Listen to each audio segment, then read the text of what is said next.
Hey guys, Infidel 1258 here. Today I want to share with you some comments from a recent live event. This was members only, and myself and Tales from the Cryptmancer are going to get into land. We're going to talk about how this is the most pivotal launch and release that has anything to do with Splinterlands ever. This is a massive deal, and we're going to actually talk about our concerns around land as well as our optimism for land. This is an interesting conversation because definitely, and we get into this, Tails is a different vantage point of what this game is, and he brings a critique that is really needed, especially when there have been delays, especially when things aren't going as expected, especially maybe in a bear market moment. So I hope you'll enjoy this video with me. I hope you'll stick around and stay tuned for this one. Check out Tales from the Cryptmancer. Check out his channel. It'll be linked in the description. Special thanks to Tales for coming to hang out the other day there. Appreciate you guys. Have an amazing day. God bless. Often, and I hope you take this with all the love it's intended, you have a more bearish sort of tone than I do with respect to this game. And I don't mean that in like a disrespectful way. I mean like there's a expectation that you bring to this that possibly, and maybe even probably, I can't bring because I come out of it from like a different time and I've seen different multipliers on my portfolio already. And so then there's almost like there's more leash for a guy like me than maybe a guy who came in within the last 2 or 2.5 years. I think that's about your sort of history, if I'm not mistaken.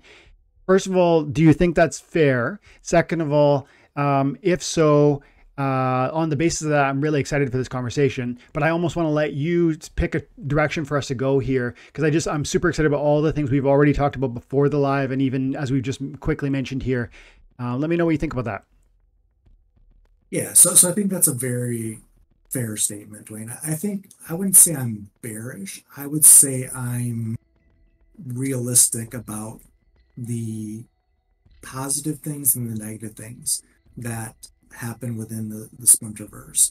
I'm not from Missouri, but I feel like my such from the Show Me State. So for me, it's not about telling me what the future could be, or telling me what is possible to happen. Mm-hmm. You need to deliver, you need to show me, and you need to execute.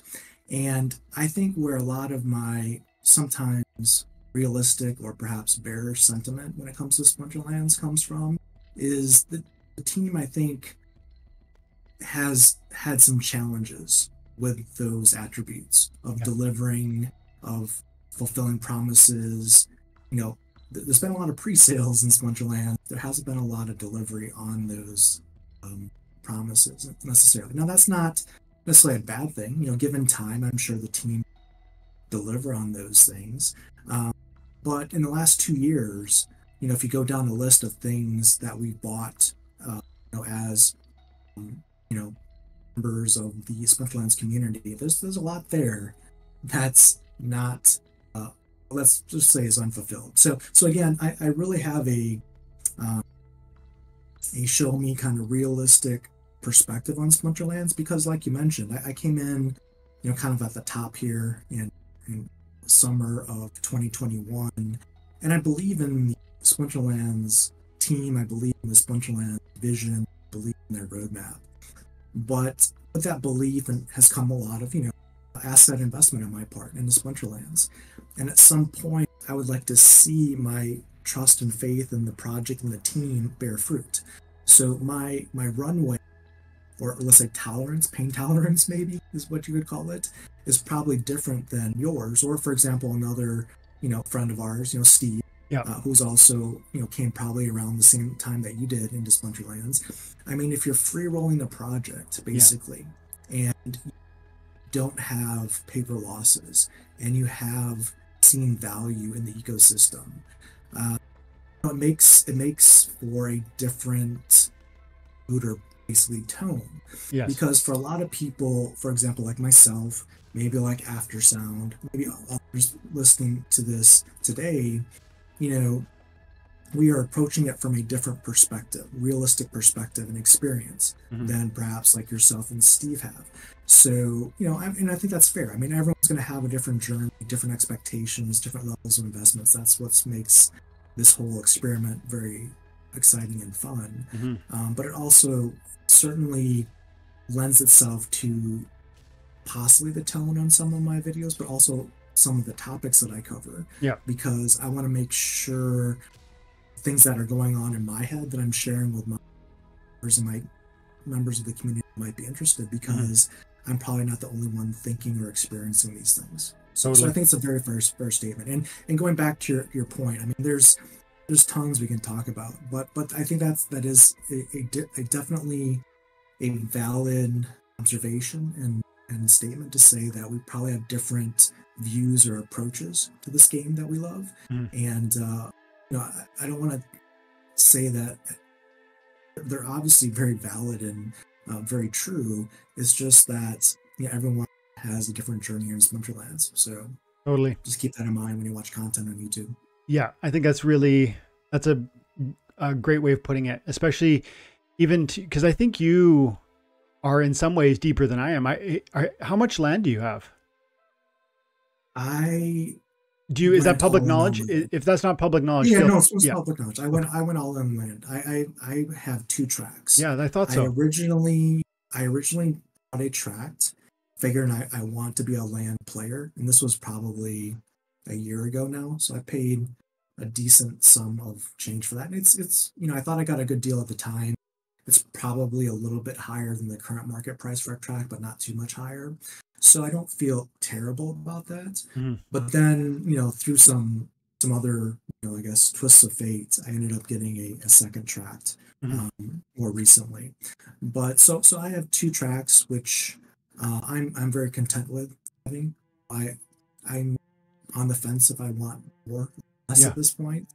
But I looked at land as an opportunity for me to level up and catch up with folks like yourself and Steve. Because I couldn't do it through the cards, basically the betas, the alphas, and the older cards.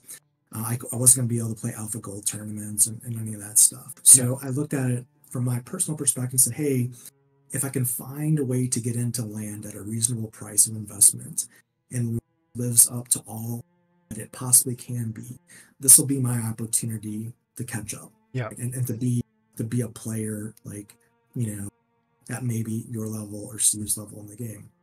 And now that was the dream. Whether I'm able to realize that or not, we'll soon find out, right? Definitely. And that's this might be a good transition, unless you really want to grab something, but you tell me if there's something you want to dive right into. But it feels like land is, for me, as I look at what you've got in this game, and then I compare it to where I'm at with my land assets, that is one of I bring it up in this moment because to me, it's indicative of how it's not accurate to label your view, your perspective, your YouTube coverage as bearish. That's too simplistic, because clearly you have gone quite deep on some of the assets in ways that I haven't even. And so if people want to call Dwayne a permabull, or like, well, I don't have 200 plots of land. So it's too simplistic to say that. So I appreciate your nuanced response to that question earlier. I definitely listen, what I hear from you is a thoughtful and critical, but critical doesn't mean bad. Critical means like deeply analytical ear that attends to what is being said and what is being done and what is not being done. And especially when there's an incongruency between what is being sort of expected or stated and then where that's falling short. And that's not a bad thing. In fact, that voice needs to be heard. The good news is, I think with our team, with this game, it seems to me the team hears those criticisms loud and clear. And I think sometimes maybe if I had a critique for the team, it might be that they pay too much attention to, informing us, keeping us informed, attending to criticisms.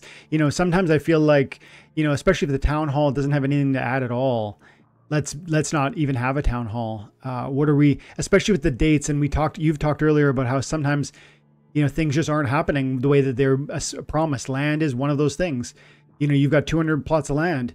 Where are your thoughts around the recent delay? Where are your thoughts around the actual touching of the Mavs getting their hands on this? Are you hopeful that we see in August? It seems like not, even for Mavs. Let's put it that way. Let's start there. Yeah, and I definitely want to answer that question, but let me first go back to another point that you made just previously. And you know, the way I look at Splinterlands is, you know, you can look at my assets on chain, you can look at my activity. I'm still buying. It's not like I'm selling. I haven't sold like anything in Splinterlands. I have not taken any ice cream money. I continue to reinvest and diversify, you know, what my assets in this ecosystem. So my perspective on the game is one of a stakeholder, a vested stakeholder, where I want to see the game be successful and live up to all that it can be. Content that I create, again, is just content that I'm sharing, that I'm thinking about, and that I, you know, ultimately would like to hold the team accountable for. If the team makes a great decision, I'll make a video and I'll tell, you know, my community that it's a great decision and it's very bullish. At the same time, if they do something that doesn't seem to make sense to me as a stakeholder and a player, and I would say I have a deep understanding of the game, the ecosystem, I'll let it be known. Yes. So that's what you can get on my channel. You're not going to get sugar-coated stuff. You're not going to get bearish stuff. You're just going to get what I believe to be the reality of what's happening, whether it be good or bad. So to be clear, I have a very large vested stake in this ecosystem and game, and I want it to be successful. Nice. The way I look at my YouTube channel is more like a journalist, if you could think of it that way, just documenting what I'm seeing out there. And, you know, it's not biased. Like, if I wanted to bias it, I would spin stuff and, you know, shill it and say we're going to the moon, even though I had concerns. And that's not who I am. Yeah. So that being said, you know, talking about land we're at right now and the timelines, yeah, I mean, are we going to get it here in August? I mean, it's August 23rd. It's not on the Mav server. We have one maintenance window left. If I was a betting person, given what we've seen thus far, I would say no. You know, we've got the developer that would need to be around if something catastrophic went wrong or go live, out next week on vacation for undetermined amount of time. These are not good things for positive launch of a critical, probably the biggest launch of Splinterlands history. Yes. So I don't think it's necessarily realistic that they would squeeze and push it out in August. And, you know, for whatever the reasons, that being the case, the reasons, they are what they are. That's just life. Yeah. We don't always get to choose our lot in life or what happens to us. So from that perspective, I don't begrudge the team or, you know, think there's any, you know, malintent happening here. But I will say it's disappointing, yes, you know, from my player perspective.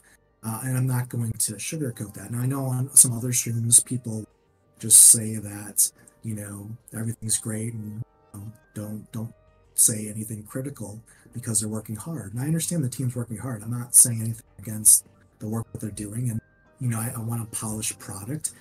I will say, you know, on a similar note, that I was not impressed with the GLG beta or launch of that to players.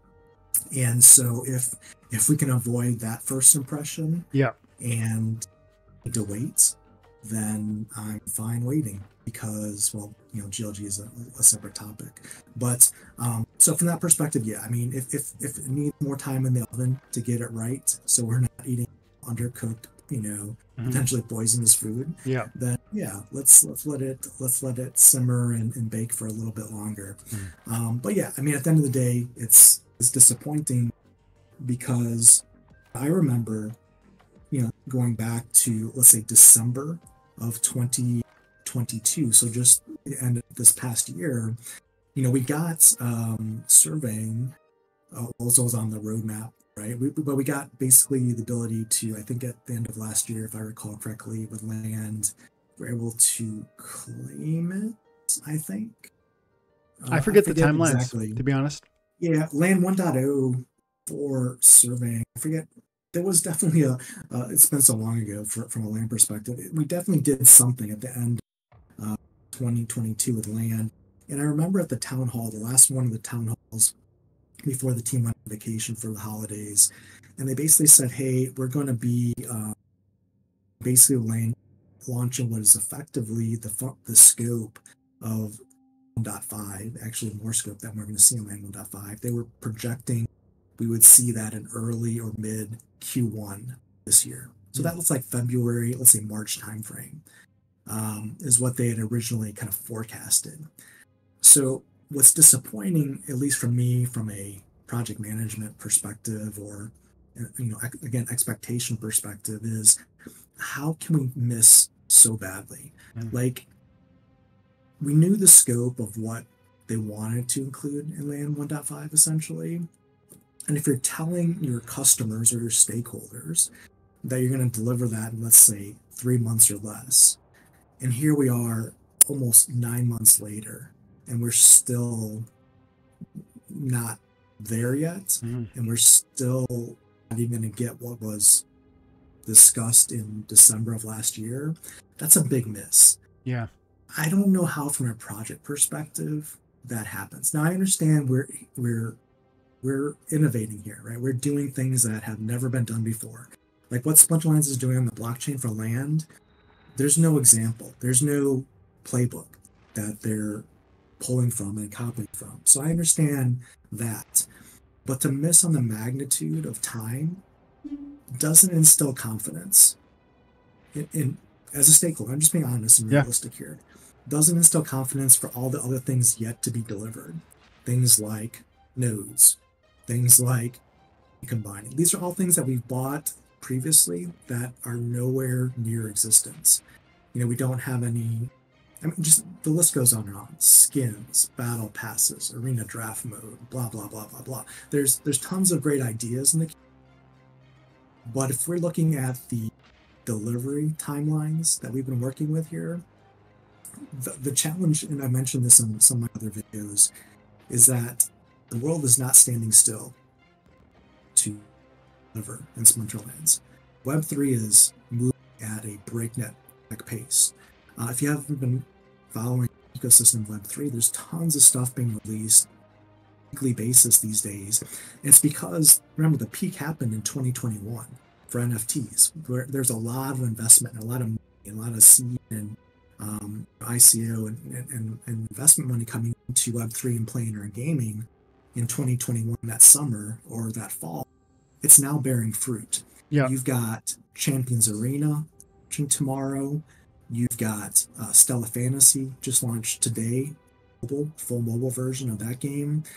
You've got things like, just name it, Synergy of Sarah. You've got Alluvia making progress. I guess Star Atlas making some progress.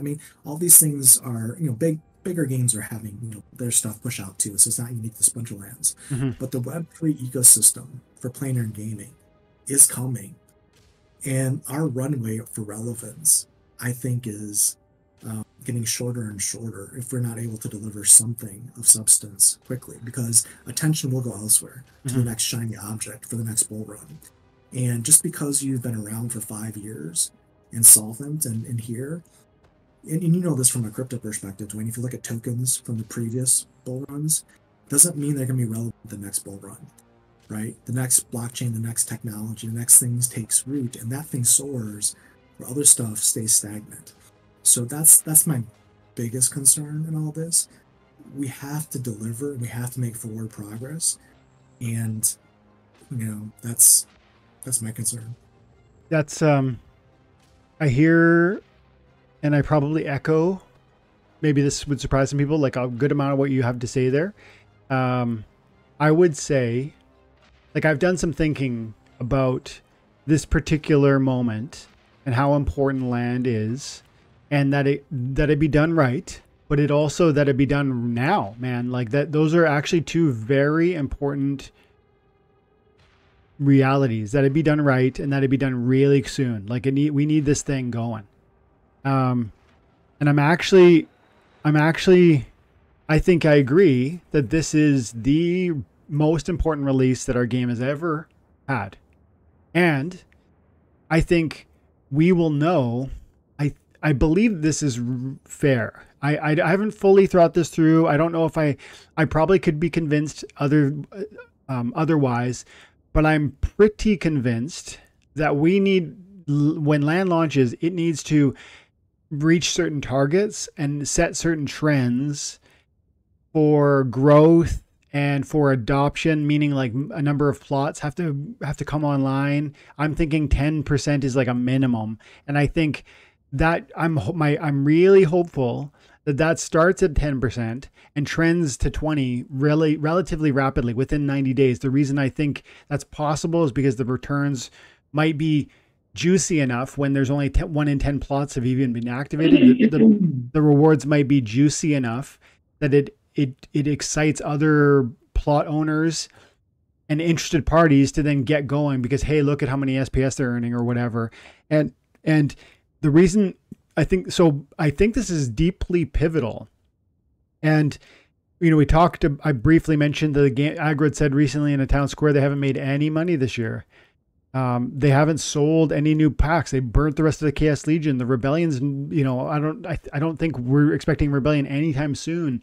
I don't know how we get to a place where this, and the runway, I guess, is up until 2024. So there are a lot of concerns, even from a guy like me who, you know, walks in a high level of confidence, and trusts the team, like, you know, very seriously, a high degree of trust, even though they haven't met targets before. I believe their vision is headed in the right direction, but it's all that comes back to then, and I'd love to hear your thoughts.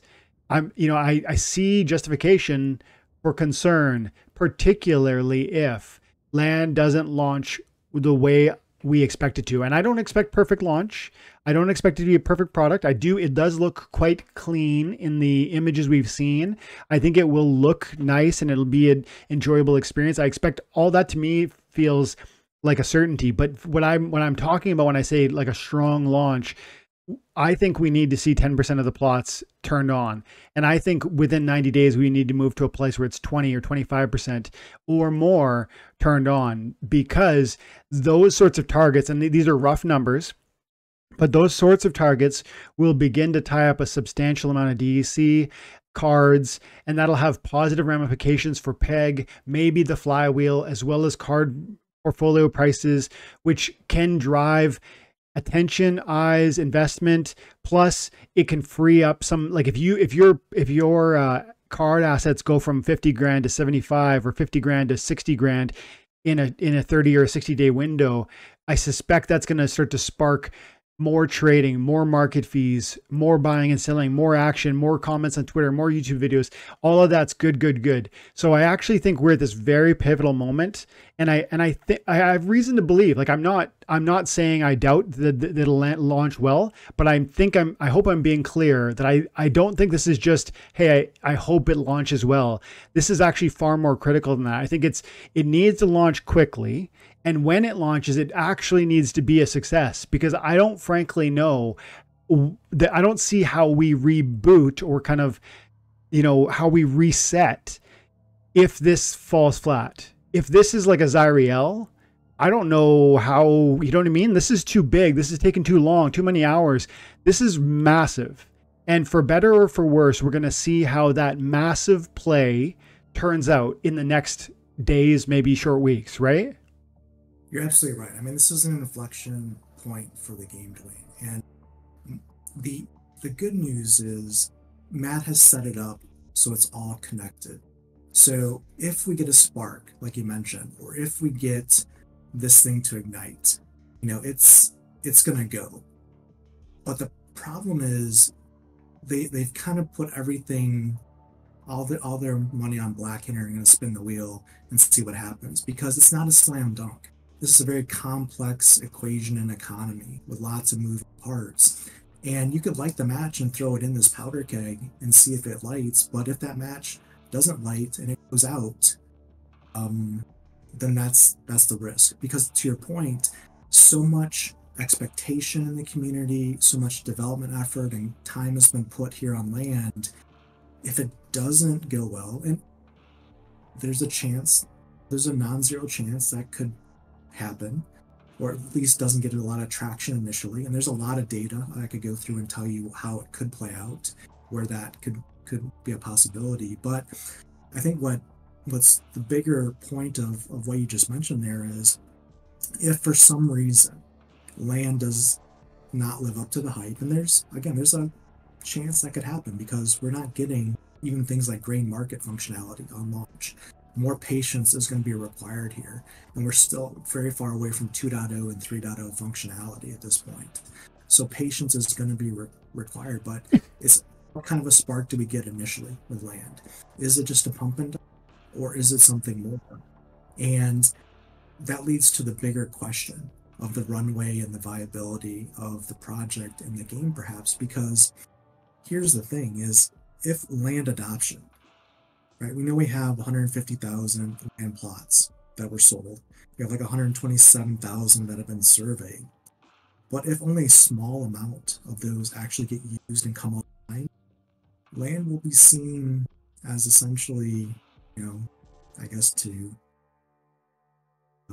blunt, a failure. And cards will not be soaked up necessarily in that scenario. And the team's going to have a dilemma, because if there's, 2.8 million Chaos Legion packs sitting on the secondary market unopened, there's 1.8 in Riftwatcher packs in the market sitting unopened currently before they're being burned, and land doesn't do what it's supposed to do, the team really can't launch rebellion and introduce more card inflation into this economy and ecosystem, hoping for revenue, because it would just further inflate and kill the asset value. So their path to revenue is dependent on land being successful in a lot of ways when you think about it. So and obviously the path to revenue from a traditional method is card packs. So they would have to look at things like a battle pass and other new streams to make up that gap, which could certainly be done. But the level of growth, level of window of time that we have to work with, again, is working against us in a lot of ways. So again, to your point, it is an inflection point for the game. It is a palpable anticipation and nervousness, I think, for all those that understand the stakes here. And we'll see soon which direction this might go. So then we agree that it's like a very important moment for our game. And I think we both agree that, there's cause for excitement and reasonable, confidence. But then we would also agree that there is a lot of ways this could go haywire, despite best intentions. And so, but I think it's important. I don't know that we can measure the thriving of this new portion of the game and the success of this next step if we aren't clear about what would even success look like. And so I wonder if you have any sort of metrics in your mind. I talked about 10% of plots being activated in the first week. I think if we get to 25% across a month, or I think I kind of feel like a month is maybe 90 days. I want to see the right trends too. See, I don't have exact numbers for you, but Tails, do you have any, are there numbers you're floating around in your head that feel as though they need to be reasonable targets that you'll be maybe watching? Is it about how many DEC get sunk? Is it about how many Splintoshis a DEC is worth? Is it about, how many SPS are being staked? Are there different metrics you've thought about or that you'll be looking to watch so that you feel you can get your head around and maybe your hands around the idea of whether or not it is a success? Yeah, I mean, the metrics, I haven't really gone into say what that would be. I mean, the economy is very complex. I mean, obviously more is better for metrics, generally speaking. But what I'll say is, I think a scenario where I could see happening potentially is interesting in so much that I have a feeling that the average landowner that maybe owns, let's say, one plot, two plots, let's say anything under 10 to 20 plots of land, I have a sneaking suspicion they're going to be underwhelmed with the returns and the costs in that ratio for Land 1.5. And it's because the only rewards you can get from a tangible perspective are SPS, and that pool is fixed. You can't sell grain, you can't sell research tokens. All you do is have essentially costs, and you're probably not going to be able to recoup those costs in DEC and grain and other things, and cards and land, just farming SPS on less than 20 plots of land. So for a lot of folks, I think it's going to be eye-opening experience for land. But at the same time, I think we've all heard the term, the rich get richer, right? Mm-hmm. I do have a feeling that the whales in Splinterlands have an ability to move the ball forward here, because I have a feeling that disproportionately the whales are going to get a lot of that SPS, and that SPS is not chump change. I mean, there's I think if I calculated it correctly, it's around like $3,600 a day that's getting out in the SPS land reward pool, which is not a ton of money for whales out there versus the cost of investment. Mm-hmm. But over a month, it's like, what is it?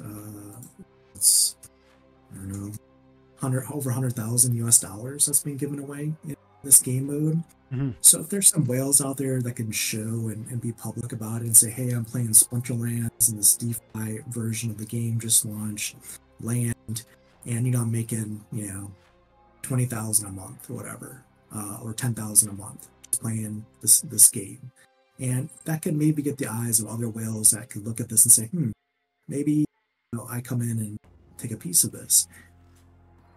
If you get maybe like a half a dozen of those bigger whales coming in and entering the ecosystem and trying to get a piece of that pie and believe in the vision, that could lead to some interesting cascading effects to the smaller people out there. Like, I don't know. I don't know what the metrics are, but land needs to show something on launch of 1.5 for people to continue to be excited about it. Because again, if the promise of land is something realized until 2.0 or even 3.0 now, people's patience and people's ability to pay DEC costs on a daily basis are going to be tested very quickly. And we're going to see. Again, it's very complicated. Like, no one can sit here today and say, hey, this is how it's going to play out exactly. I mean, I can't do it. I'm sure probably Matt can't do it. No one can predict what's going to happen necessarily. The markets are going to market, and we're going to see what we see. I mean, so who knows? Yeah. Hopefully it's positive experience. Yeah. It's for better or worse, there's fireworks coming. Paul says he's going to be watching the number of plots utilized and maybe seeing how close DEC gets to peg. I do think those are valuable metrics to watch, because I do think if we get DEC to peg, and you might argue that it's unlikely, but I'm saying if we get DEC to peg, that has massive ramifications for this entire game and every level: SPS price, card valuations, rental costs, etc. Because there's only so much of it. It's needed in this way. Once it, I think there's 4.7 billion, if I recall the number correctly. It's like $4.5 million available. But if we start to use even, Aggro thinks 2 to 2.5 of that's actually available. The rest is tied up in ways that can't really be spent. And so then, you're talking $2.5 million that's really truly, I guess, accessible for things like land, staking, etc. And you don't need $2.5. You don't need to spend the full amount. If we agree that $2.5 million worth of DEC is truly all that's actually tangibly present and marketable, sellable, etc., and you don't need to move every one of those to sell every one of those to start to see DEC go up. You know, a 10% extraction or spending or allocation of that resource, I think, starts to move the needle. And then I think, exactly, you know, and the same is with SPS. And I don't think we need DEC to peg to see flywheel happening, because you have to remember that if you talked about like one whale being able to post pretty significant monthly gains from land, and then other whales wanting to move in.